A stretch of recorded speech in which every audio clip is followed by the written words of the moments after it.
Bonjour à tous et bienvenue dans la radio Beau Soleil. Je suis Simon, votre animateur. Je suis heureux de vous retrouver en ce jour. Aujourd'hui, nous allons parler, discuter, nous allons informer. Je vais informer surtout. Aujourd'hui, cette émission sera en 3 cycles. Premièrement, nous aurons les actualités du moment. Deuxièmement, je vais vous donner le menu de la semaine au restaurant de la Villa Beau Soleil de Châtillon. Et troisièmement, je vais vous renseigner sur l'actualité cinéma du moment, parce que je suis étudiant en école de cinéma et c'est avec joie que je vais vous renseigner sur les actualités des films à sortir, les actualités du moment et qu'est-ce que vous pourrez aller voir au cinéma. Et bah, jingle pour les infos.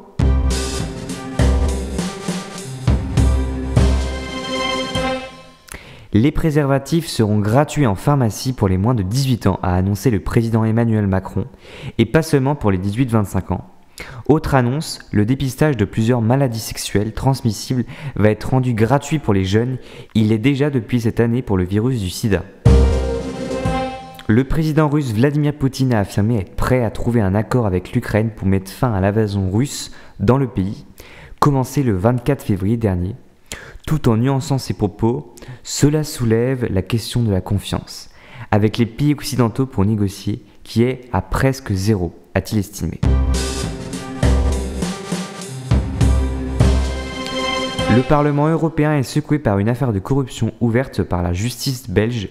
L'eurodéputée grecque Eva Kaili, l'une des vice-présidentes du Parlement européen, a notamment été arrêtée. Elle est soupçonnée d'avoir reçu de l'argent du Qatar pour influencer les décisions économiques et politiques du Parlement.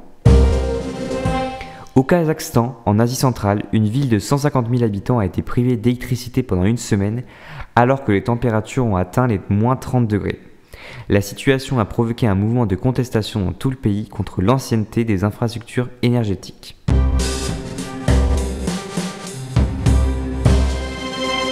Ukraine, Coupe du Monde 2022, Jean-Pierre Pernaut, Vladimir Poutine, Google a dévoilé les 10 mots les plus recherchés en France cette année.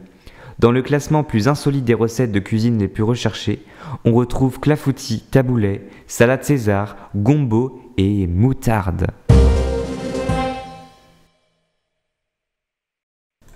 Et maintenant, passons au menu de la semaine. Donc le lundi au restaurant de la Villa Beau Soleil, il y aura le midi œuf mimosa, rôti de porc aux pommes et purée de patates douces, au paprika fumé, des laitages et un chou à la crème. Le soir, il y aura une crème de céleri, une bouchée à la reine, des laitages et un litchi au sirop. Le mardi, il y aura des légumes de saison. Le mardi midi, je précise, il y aura des légumes de saison, le magret fumé et vinaigrette au cassis. Il y aura aussi également une morue sauce pil-pil, pomme vapeur, je connais pas du tout ce mot et ça me fait beaucoup rire. Il y aura également des laitages et une corbeille de fruits en dessert. Le soir, on aura un velouté du Barry à l'indienne, des poireaux au jambon, une torsade aux olives, des laitages et un financier pistache et des fruits frais. Mercredi, on aura des rillettes de saumon, une saucisse fumée et des lentilles, des laitages et un flan pâtissier. C'est un de mes desserts préférés. Et le soir, on aura une soupe minestrone, je ne connais toujours pas. Une omelette aux herbes et riz sautés aux légumes, des laitages et des clémentines. Pour le reste de la semaine, on se voit pour une prochaine émission.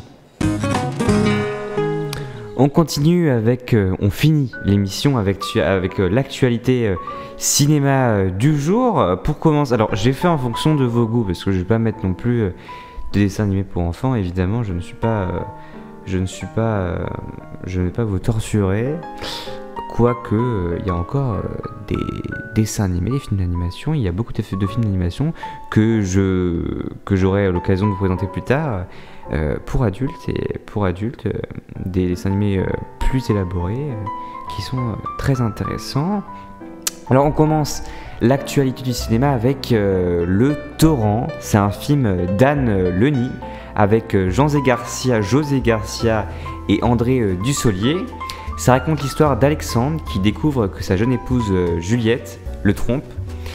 Une violente dispute éclate, Juliette s'enfuit dans la nuit et fait une chute mortelle. Le lendemain, des pluies torrentielles ont emporté son corps.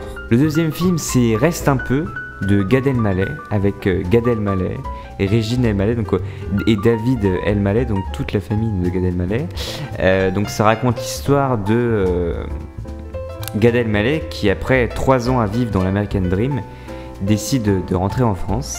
Sa famille, ses amis lui manquent. Du moins, c'est la réponse officielle pour justifier son retour, car Gad vient retrouver à Paris la Vierge Marie. Le troisième film se nomme Les Miens, c'est un film de Roche Dizem avec Sami Bouajali, Roche Dizem et Myriam Zerba, mais aussi Maëwen.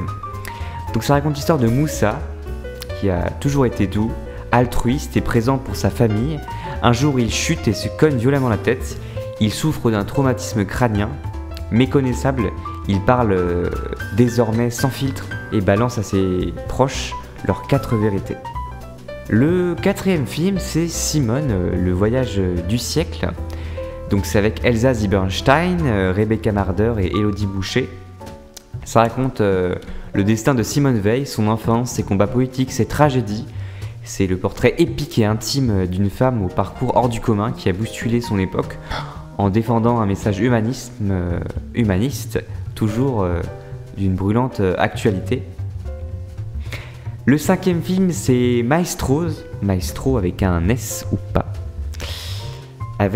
Donc c'est un film de Bruno Chiche avec Yvan Attal et Pierre Arditi. Donc ça raconte l'histoire de chez Dumas, où on est chef d'orchestre de père en fils. François achève une longue et brillante carrière internationale, tandis que Denis vient de remporter une énième victoire de la musique classique.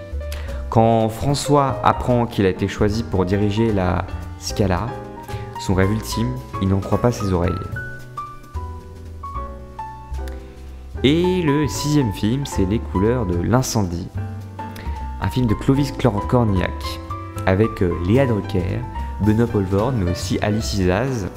Ça raconte l'histoire de février 1927, après le décès de Marcel Péricourt. Sa fille Madeleine doit prendre la tête de l'empire financier dont elle est l'héritière, mais elle a un fils, Paul, qui d'un geste inattendu et tragique va la placer sur le chemin de la ruine et du déclassement. Merci à tous de m'avoir écouté, je vous souhaite une bonne soirée, rentrez bien chez vous, même si vous êtes déjà chez vous, donc rentrez bien chez vous et à bientôt.